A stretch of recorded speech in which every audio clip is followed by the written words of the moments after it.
Hello guys, welcome to recap of the round 9 Tata Steel Tournament in Wijk Holland. We have today only one decisive game.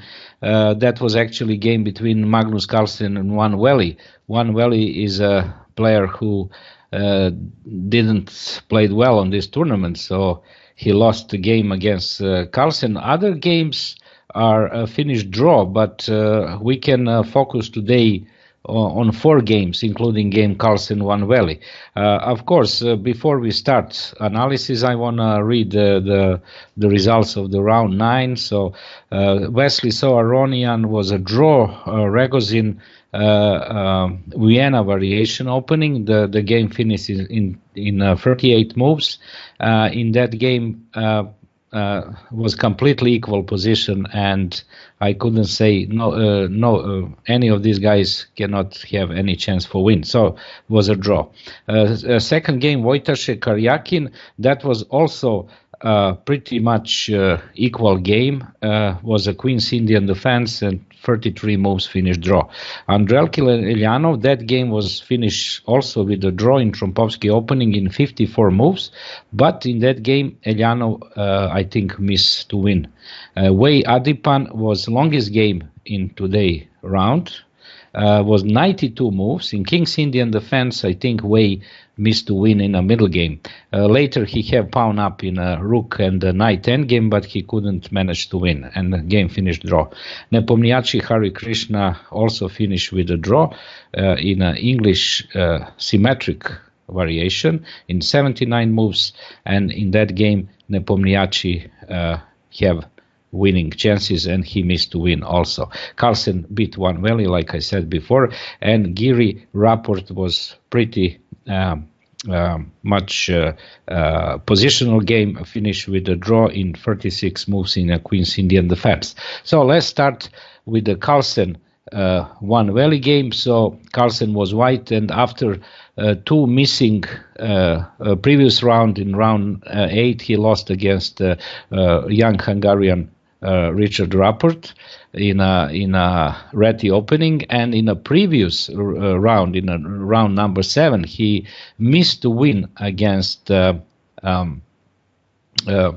think was against Giri. He missed mate in 3 against Giri. So Carlsen back after 2 not so good games, back today in a wonderful game against One Valley. Carlsen was white, and he start with the e4. One Valley defend with his favorite opening Sicilian defense, and usually One Valley play neither variation, but this time he go e6. He want to surprise Carlsen. Carlsen go d4. Sometimes Carlsen here play also b3 move with the idea bishop b2 and d4, but this time he go to the Sicilian variation, main line actually.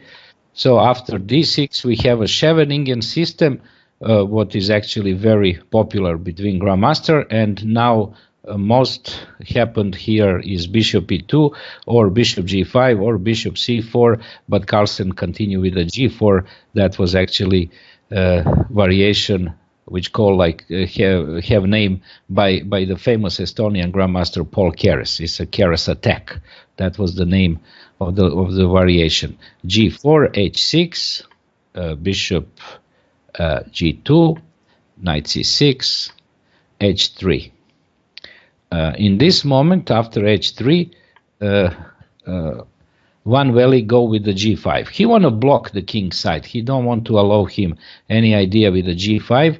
And now Carlsen continue with the new move. I check in the chess base, and this is the new move. Nobody played like this before. In this moment, in a game between Grandmaster Forster and Atlas in Switzerland 2010, White continue bishop e3, and after knight e5, queen e2, bishop d7, castle alongside, rook c8, knight db5. White get a very big advantage, and he won that game. But Carlsen didn't want to repeat the line. He continued with a new move. This is much suited for his style, for positional style. B takes e6, and now he play very good move e5. Actually, the idea is just simply bishop c6, so White black must play knight d5, and after knight d5, e takes d6, queen d6. He continue with the castle, bishop a6, rook e1, bishop e7, knight e4, queen c7, c4. After this move, white gained a lot of space on the king side, and he continued with the knight b4. b3, rook d8, queen f3. White is already better here. Black have a problem with the c pawn, and of course the king is not so safe in the middle of the center. Also, white have a huge advantage on this diagonal, so all that give advantage for Carlsen. One valley continue with the knight d3, and Carlsen play simply rook d1, knight c1, rook c1, queen f4, and now one valley tried to control the game in an endgame, but Carlsen took rook first on d6, d8, bishop d8, queen f4, gf4, knight c5. After this move, white forcing winning a pawn because he couldn't defend bishop on c8 and bishop on a6 and pawn on c6. So this is only move. And after this moment, Carlsen pretty good and pretty much professional exploit his advantage and his pawn up. So king e7, bishop f3, bishop b6, knight d3. Now white just simply remove the knight and try to exploit his majority on the queen side. Rook d8. Finally, rook d8 played, but Carlsen just continued knight b4. He threats knight c6, and after bishop d7, he just goes c5. Bishop a5. So this is the moment when Carlsen played rook c4. So that was move 28, and now he play rook c8. Here was interesting continuation for one valley bishop c7.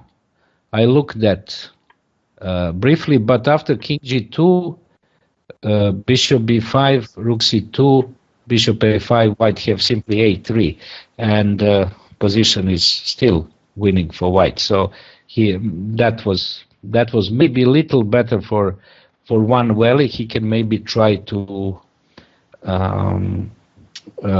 survive longer than what he did in a game, but that was just also hopeless position. So rook c8, c6, rook bishop b4, rook b4, bishop c6. This is forcing.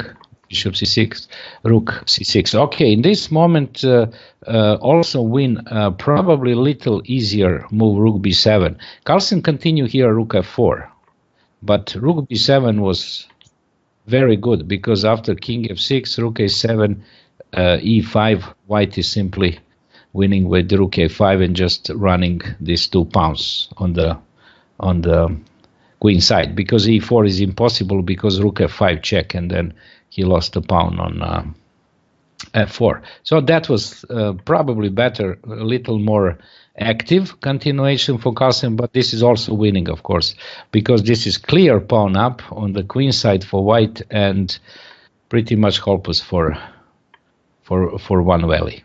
So now Carlsen slowly improving his king, and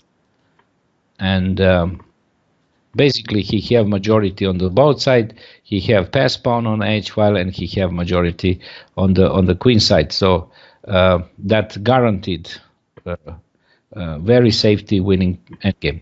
Rook a4, rook e1. Now one valley tried to confusing Carlsen with some checks, but of course Carlsen controlled that game very easy because he's practically the strongest player in the world in the endgames, I think. So this when I seen this position 20 moves before, I knew very well Carlsen will win this game. So king e3, rook g5, rook c4, king d6, king f4, and now coming the moment when Carlsen played this move. He simply tries to trade the rooks and exploit the pass pawn on h file. So rook d4, king g3, king d7, rook a8, rook d3, king g2, rook d2. Carlsen, One Valley don't have anything better than this, and now he go this.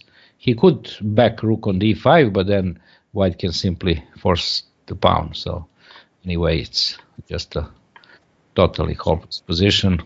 One Valley just play a couple more moves, and after this he just resigned because he can't stop simply the queen. So that was very good, very important winning game for Carlsen, and now we can focus on game Nepomniachtchi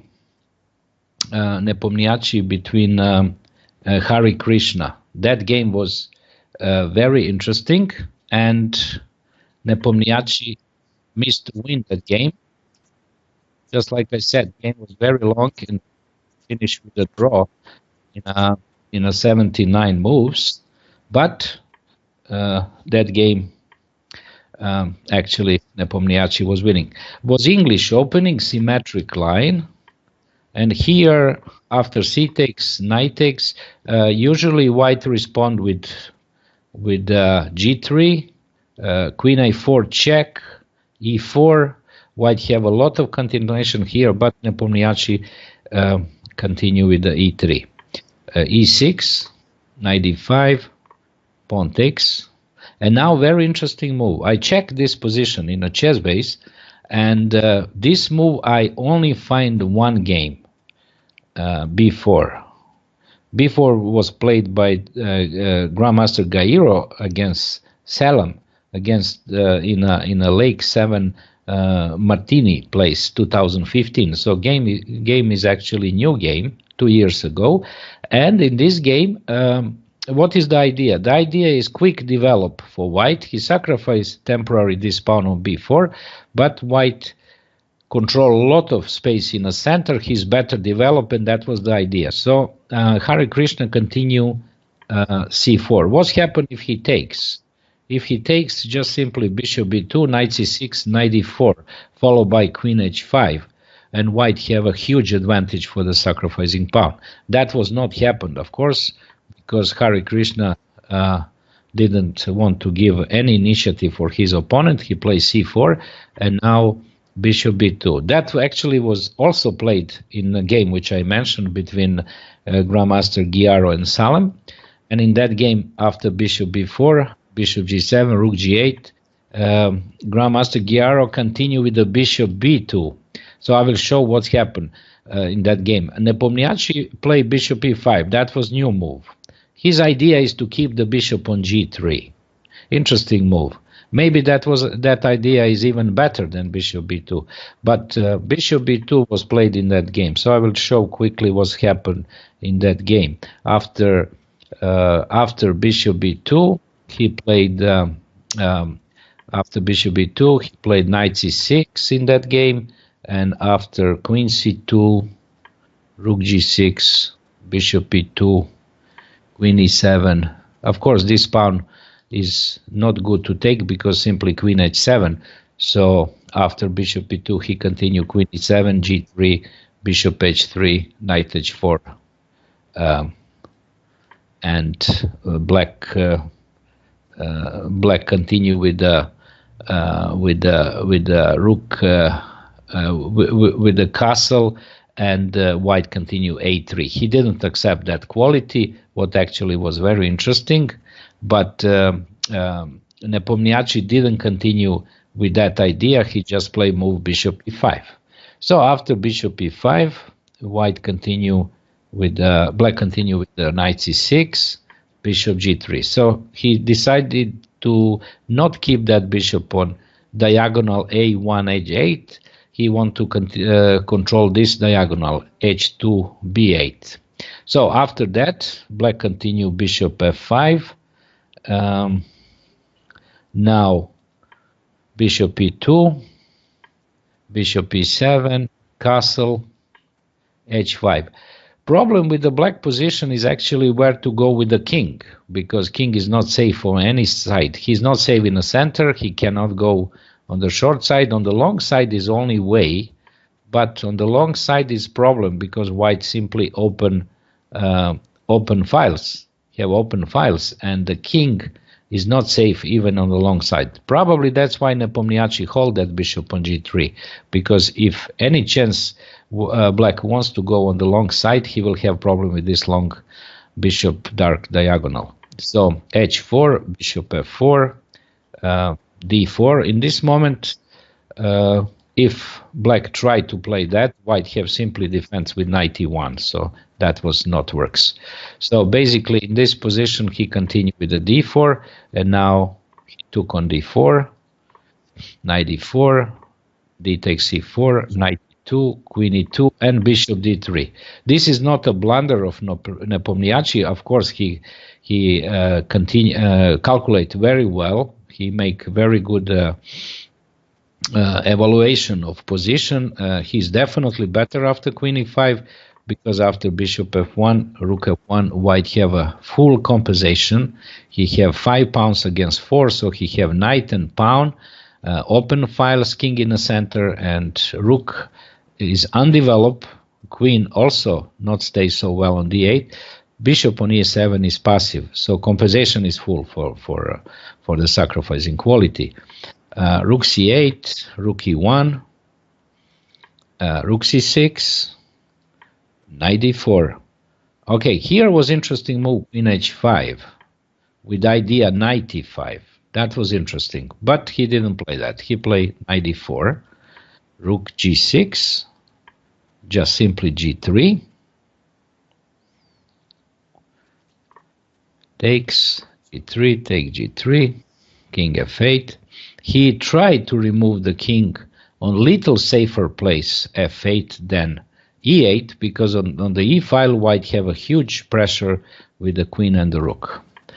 Rook d1, now he threats some discover checks here, so basically the only move is queen d7, and now he play rook d2. He definitely want to play knight f5, and now that rook is protected by bishop, so that was the idea.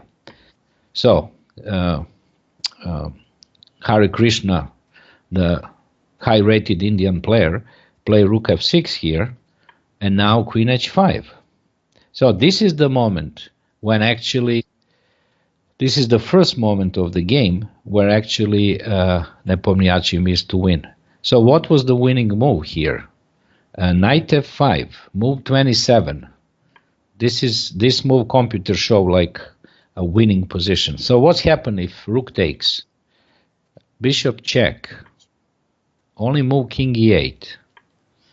Queen b8 check. Only move bishop d8. Rook takes d7. King takes d7. Queen b7 check. Bishop c7. Queen a7.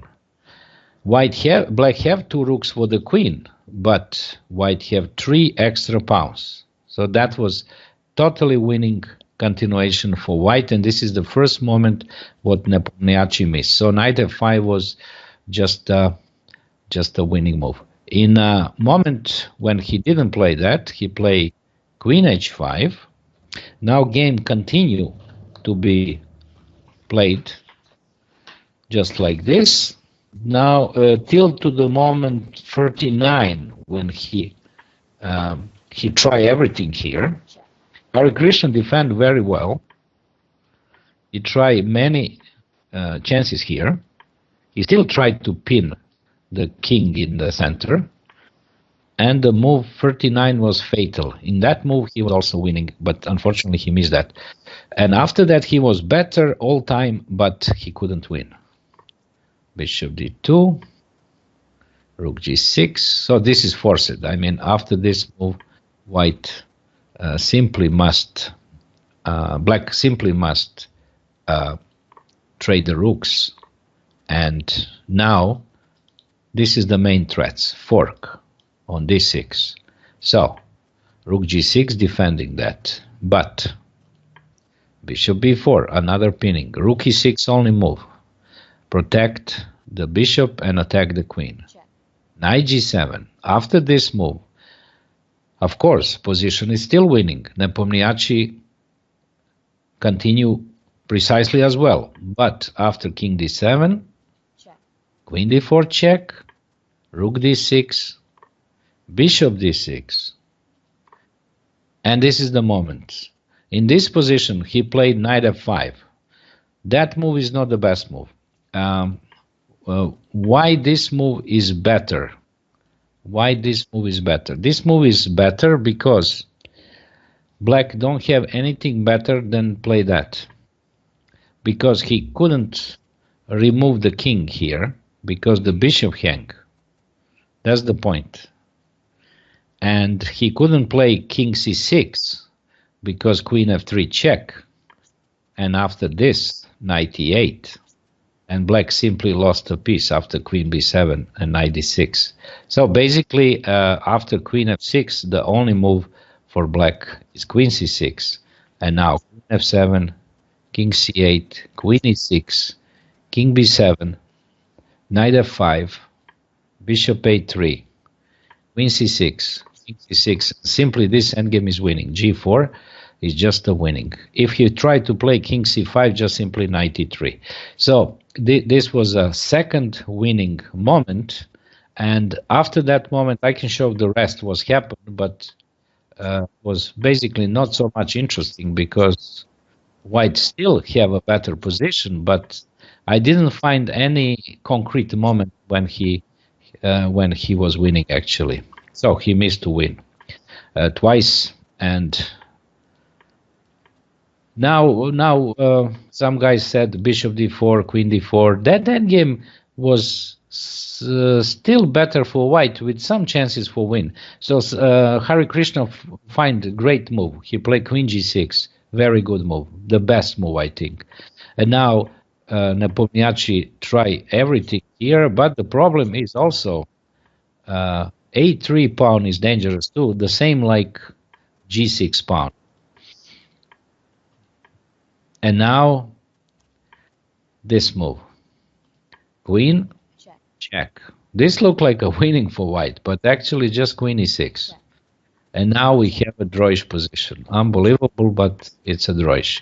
Because in open position, bishop is always better than knight. Knight is too short to fight against bishop. And f-pawn is practically useless because if you try to force the pawn, he totally exposed the king.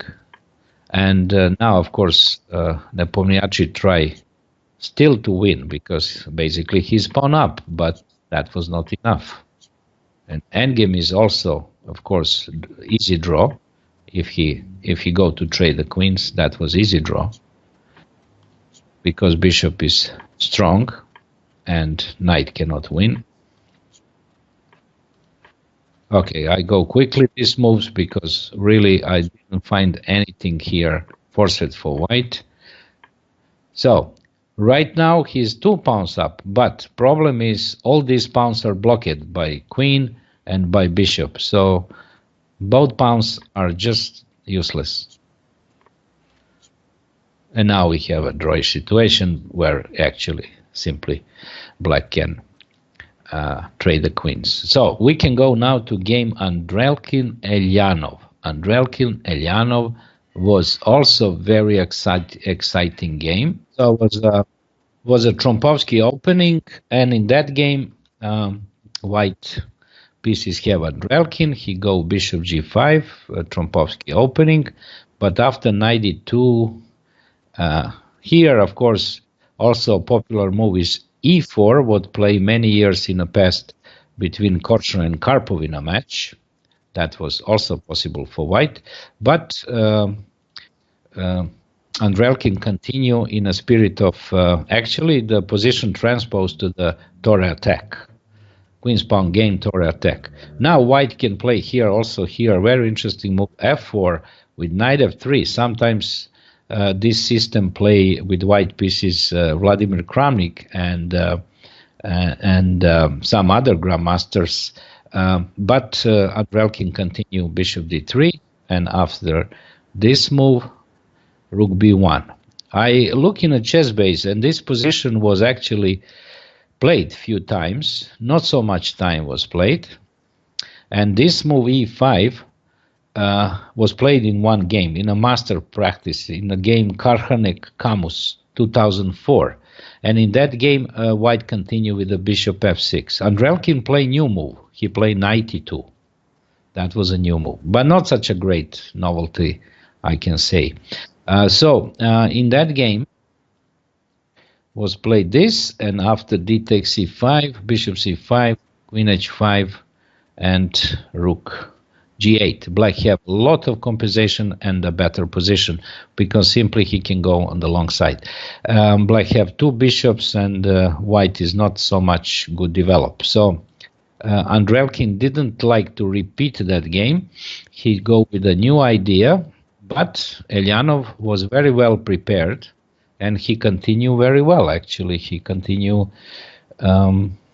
basically, I can say, the best, on the best way. So here we have developing moves on the both sides, both castles, b4, knight h5. So the idea of White to put that bishop on c5 and eventually try to play b5. Black have a strong center, and that bishop unfortunately is not a good piece here. Andrelkin tried to use that bishop. So first moment was now become very, very open battle. Knight f4, and this is the moment when I think Andrelkin missed better continuation here after this move. So he continued with d takes c5. Interesting was knight f4 first, because that knight make a lot of mess here in White position after knight d3. That knight actually winning a quality later. So why this move is better? Because he simply removed that knight from board, and after gf4, d takes c5, the position is still slightly better for White, for Black, but after g3, White will try to crush this pawns, queen coming on d4, and position is holdable for White, pretty much holdable for White. Andrelkin continue. I don't know how much time he spent here. He should continue knight f4 for sure. He played this, and now this knight is really annoying here. And now he decided to sacrifice. But sacrifice is not good, because after rook e8 and h4, rook e7, now we have second interesting moment of the game when Black played this move. White played rook b7. He want to sacrifice another quality, and Black accept that. He couldn't play anything better than that. And now he go rook b8. Interesting continuation was queen b7, because these pawns later become very annoying. Why he didn't play that, I really don't know, but I look this position, I check also with the engine, and this position is just hopeless for White after e2. This is just a winning position, because these pawns are not dangerous anymore. Knight stay nice on d4, but Black have winning chances here for sure. So that was a moment when actually he didn't continue as well. He should take on b7. That was first moment. Second moment was here. That was move.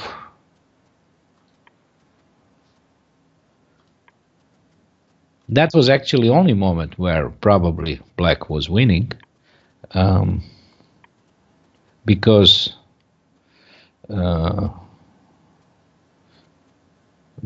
after, in this moment, okay, after rook h7, right?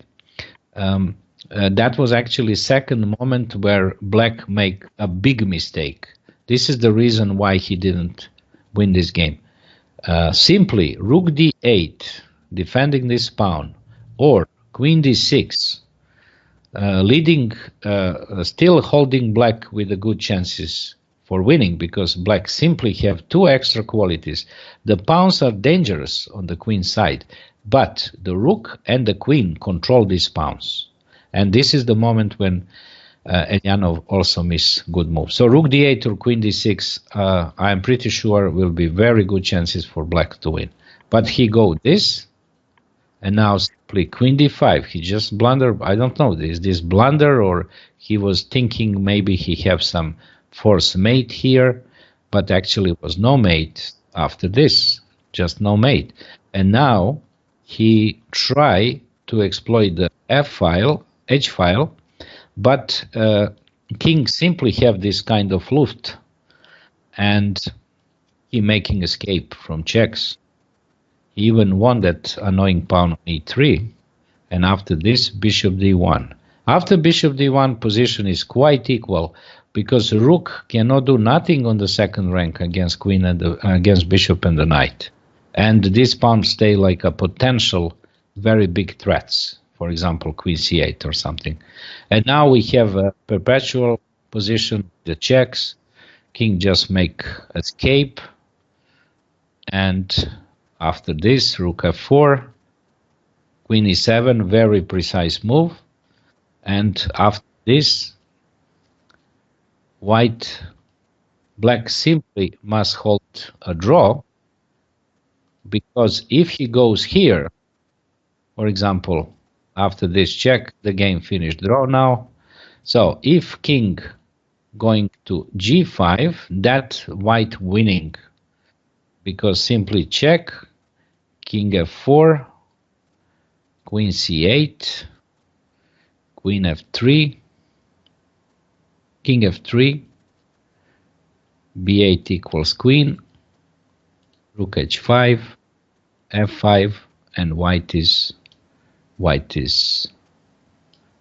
winning. So basically, that was not good, of course, and black just simply repeat perpetual, and this game finish a draw. The last game which I want to recap with you guys today is actually the longest game. That was game between Chinese Grandmaster Wei and Indian player Grandmaster Adipan. So that game was very long, 92 moves, and starting like English opening, but transposed to the King's Indian.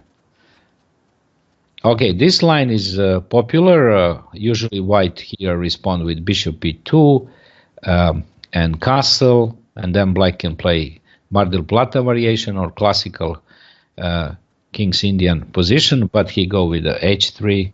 We can go quickly this part because opening black didn't play well. I don't want to spend some theoretical discussion about opening stuff, because I think all line what black try, concept which black used in this game was actually not good, because white making very quickly a big advantage. White is already here clear better, because simply this kind of continuation doesn't works for black, because after e6 and queen b3, white have a huge advantage, much better structure, much better develop, and these pawns are terrible weak. So Adipan is a tactician grandmaster. He play on this tournament some very romantic opening like King's Gambits, and he likes to play very sharp with, sometimes he play Vienna opening, and this time he play King's Indian. But this line was not a good choice for him. I'm sure he know much better King's Indian than what he show in today's game. So this is the moment when I think Wei missed to win. Why this moment is important here? He continue bishop f6. And we can look what's happened in the game. But before that, I want to show you where I think was a moment where actually he missed this move. Why this move is better than move bishop f6? Because in this line, white simply hold a queens on the board. So I analyze this position. For example, if white continue to play that, bishop f6, rook f6, knight f6 doesn't work because bishop e6. So rook f6, White have this move, very strong move. Now he attacked the bishop, the queen attacked the bishop, knight attacked the rook, knight attacked the pawn, knight attacked the knight, bishop attacked the pawn. So many threats after knight c7. So rook b8 is move which I find like only move. And now knight e6, that's the point. Now the rook stay pinned on h b8. And if black trying to play h5 to attack the knight and the bishop, white have amazing move, queen g3. So if black continue, for example, rook c8, maybe black have some other moves here, but it's hard to say. It's hard to say. He couldn't back queen on d8. So if he played rook c8, then white have here rook c8, bishop c8, and queen b8. That's the point. So in all this kind of continuation, he continued to keep the queens on the board, and then I analyzed this move. But after this move, rook d8 is simply winning, because after this check, white have a very cute mate. I'll show you that, guys, with queen e5, bishop f5, queen e3 check, king h4, and g3 mate. Of course, this is very long what I show, but definitely move rook fd1, hold the queens and give big winning chances for Chinese Grandmaster Wei. He played this and he get a pawn. He also played knight c7 idea, but here is a different thing, because after this, now we have endgame where actually white hold the pawn and he try everything here, but position black is very active. That's the problem. The problem with position, black is very active, and a pawn is probably most worst pawn for winning, because he simply couldn't up that pawn forward, because knight control and rook control. That's why the game is a draw. Of course, white try everything here. I can show all game, but all these moves, computer show just like white is better, but this is not winning. He finally managed to defend his pawn on a2, and he attacked the king. He activated the king on b4, but black with this check just simply back king on the third rank, and now he hold a balance with the active playing. Adipan showed in this game remarkable technique of defend, active technical defend. So of course in this moment rook d5 was not good, because king c6 check and then white losing a rook, so that was not good. So he continued knight e6, but now again that's the problem. The a pawn is useless. White cannot run that pawn for the queen. That's the point. And now the game was, I can show quickly, next 20 move was just played from the both sides, and in the last moment of the game, white have extra pawn, but was just a draw. All these moves are pretty much forced, so white didn't miss nothing here. In this moment, when he get to the second pawn, if the king is not here, this will be probably winning for white. But unfortunately, black have this move. He transposed from the rook knight endgames to the knight endgames, and now the point is to this game will be winning. The king should be there, not on the queen side. And now the pawns are just simply white cannot run the pawns so far away. That's the problem. And of course, after this, the game finished draw. So, guys, we have today very exciting rounds with only one decisive game, but all these games which I showed today, which we recap in round 9, actually some of opponents was winning. So after 9 rounds, we have standings. Wesley Saw still leading with 6 points.